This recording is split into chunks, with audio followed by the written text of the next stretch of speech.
સમાચાર કચ્છથી મળી રહ્યા છે। લખપત અબડાસામાં ફેલાયેલી ભેદી બીમારીથી વધુ 2 લોકોના મોત થઈ ગયા। અત્યાર સુધીમાં 14 લોકોના ભેદી બીમારીથી મોત નીપજ્યા છે। ભેદી બીમારીથી એક બાદ એકના મોત થતા આરોગ્ય વિભાગ દોડતું થયું છે। મૃતકો અને તેના પરિવારના 11 સેમ્પલ પરીક્ષણ માટે મોકલાયા। આવતીકાલે રિપોર્ટ આવ્યા બાદ મોતના કારણ અંગે વધુ ખુલાસો થઈ શકે છે। Swine flu, bird flu, Covid સહિત રોગોને લઈને આરોગ્ય વિભાગની તપાસ। તો કચ્છમાં મૃત્યુ થઈ રહ્યા છે લોકોના એક બાદ એક રિપોર્ટ બાદ મૃત્યુ અંગે ખુલાસો થશે। આવતીકાલે રિપોર્ટ આવ્યા બાદ મોતનું કારણ છે જાણી શકાય છે।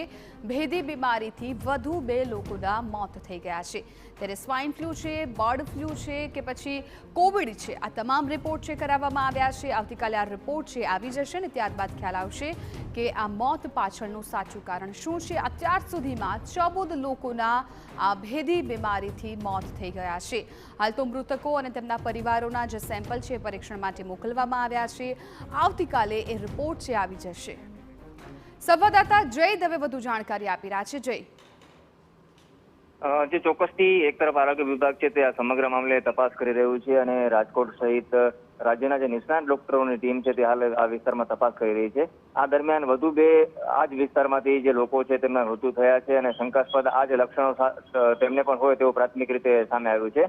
ચોક્કસથી આરોગ્ય મંત્રીએ પણ ગઈકાલે નિવેદન આપ્યું હતું અને આ મામલે નિષ્ણાતો દ્વારા તપાસ કરવામાં આવી રહી છે, પરંતુ હજુ સુધી મોતનું ચોક્કસ કારણ છે તે ક્યાંક ને ક્યાંક સામે આવ્યું નથી। તેના માટે 11 જેટલા સેમ્પલો છે તે આરોગ્ય વિભાગ દ્વારા લેવામાં આવ્યા છે અને પરીક્ષણ માટે મોકલવામાં આવ્યા છે। પરંતુ હાલ જે રીતે રોગચાળો વકરી રહ્યો છે અને તેની કારણે મૃત્યુ છે તેમાં પણ સતત વધારો થઈ રહ્યો છે, તેની કારણે લખપત અને અબડાસા વિસ્તારમાં ચિંતા છે।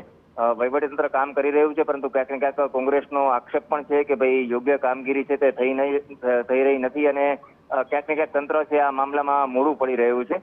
તે વચ્ચે હાલ જે અસરગ્રસ્ત વિસ્તારો છે ત્યાં આરોગ્યની વિવિધ ટીમો ઉતારવામાં આવી છે। અંદાજિત 37 જેટલી ટીમો છે તે હાલ અલગ અલગ વિસ્તારમાં સર્વેની કામગીરી કરી રહી છે। સાથે સાથે જે શંકાસ્પદ નમૂનાઓ છે તે કલેક્ટ કરવાનું પણ હાલ કામ ચાલી રહ્યું છે। બિલકુલ જય, આભાર સમગ્ર માહિતી બદલ। તો હાલ તો તંત્ર પણ કામે લાગી ગયું છે અને 11 જે સેમ્પલ છે પરીક્ષણ માટે મોકલાયા છે। હવે આવતીકાલે જે રિપોર્ટ આવે છે ત્યારબાદ મોત અંગેનું સાચું કારણ